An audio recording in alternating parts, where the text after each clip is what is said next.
ಮಾಜಿ ಸಚಿವರು ಹಾಗೂ ಔರಾದ ಶಾಸಕರಾದ ಪ್ರಭು ಬಿ ಚವ್ಹಾಣ ಅವರು ಚಿಂತಾಕಿಯ ಡಾಕ್ಟರ್ ಬಿಆರ್ ಅಂಬೇಡ್ಕರ್ ಬಾಲಕಿಯರ ವಸತಿ ಶಾಲೆ ಹಾಗೂ ಬಲ್ಲೂರ ಜೆ ಗ್ರಾಮದಲ್ಲಿನ ಶ್ರೀಮತಿ ಇಂದಿರಾಗಾಂಧಿ ವಸತಿ ಶಾಲೆಗೆ ಭೇಟಿ ನೀಡಿ ಕಾಮಗಾರಿಗಳನ್ನು ಪರಿಶೀಲಿಸಿದರು. ತರಗತಿ ಕೋಣೆಗಳು, ಪ್ರಯೋಗಾಲಯ, ಕಂಪ್ಯೂಟರ್ ಕೋಣೆ, ಲೈಬ್ರರಿ, ಭೋಜನಾಲಯ, ಬಾಲಕಿಯರ ವಸತಿ ನಿಲಯ ಸೇರಿದಂತೆ ವಸತಿ ಶಾಲೆಯ ಆವರಣದಲ್ಲಿ ಸಂಚರಿಸಿ ಕಾಮಗಾರಿ ಹೇಗೆ ನಡೆಯುತ್ತಿದೆ ಎಂದು ತಿಳಿದುಕೊಂಡರು.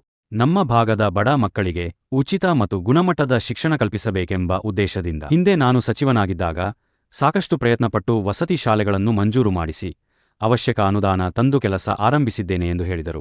ವಸತಿ ನಿಲಯದಲ್ಲಿನ ಎಲ್ಲ ಉಪಕರಣಗಳು ಗುಣಮಟ್ಟದಿಂದ ಕೂಡಿರಬೇಕು.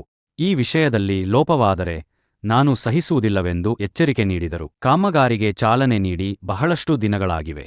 ನಿಗದಿತ ಅವಧಿಯಲ್ಲಿ ಕಾಮಗಾರಿ ಏಕೆ ಮುಗಿಸಿಲ್ಲವೆಂದು ಗುತ್ತಿಗೆದಾರರು ಮತ್ತು ಅಧಿಕಾರಿಗಳಿಗೆ ತರಾಟೆಗೆ ತೆಗೆದುಕೊಂಡರು.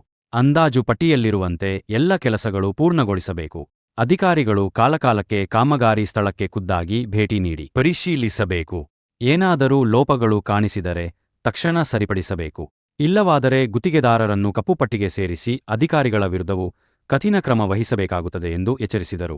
ಈ ಸಂದರ್ಭದಲ್ಲಿ ಲೋಕೋಪಯೋಗಿ ಇಲಾಖೆಯ ಸಹಾಯಕ ಕಾರ್ಯಪಾಲಕ ಅಭಿಯಂತರ ಪ್ರೇಮಸಾಗರ, ಎಂಜಿನಿಯರ್ ರಮೇಶ ಕೋಟೆ, ಮುಖಂಡರಾದ ರಾಮಶೆಟ್ಟಿ ಪನ್ನಾಳೆ, ಸಚಿನ ರಾಥೋಡ, ದಯಾನಂದ ಗೂಳೆ, ಕೇರಬಾ ಪವಾರ್, ರವೀಂದ್ರ ರೆಡ್ಡಿ ಉಜನಿ, ರಾಜಪ್ಪ ಸೋರಾಳೆ, ಈರಾರೆಡ್ಡಿ ನಾಗನಪಲ್ಲಿ, ಗೋವಿಂದರೆಡ್ಡಿ ಯನಪತ್ಲೆ, ಗೋವಿಂದರೆಡ್ಡಿ, ಖಾಜಾಮಿಯಾ, ಸಂಜು ಉಪಾರ, ಮಾರುತಿರೆಡ್ಡಿ, ಕರ್ನಾಟಕ ವಸತಿ ಶಿಕ್ಷಣ ಸಂಸ್ಥೆಗಳ ಸಂಘದ ಅಧಿಕಾರಿಗಳು, ವಸತಿ ಶಾಲೆಗಳ ಪ್ರಾಂಶುಪಾಲರು ಸೇರಿದಂತೆ ಇತರರು ಉಪಸ್ಥಿತರಿದ್ದರು.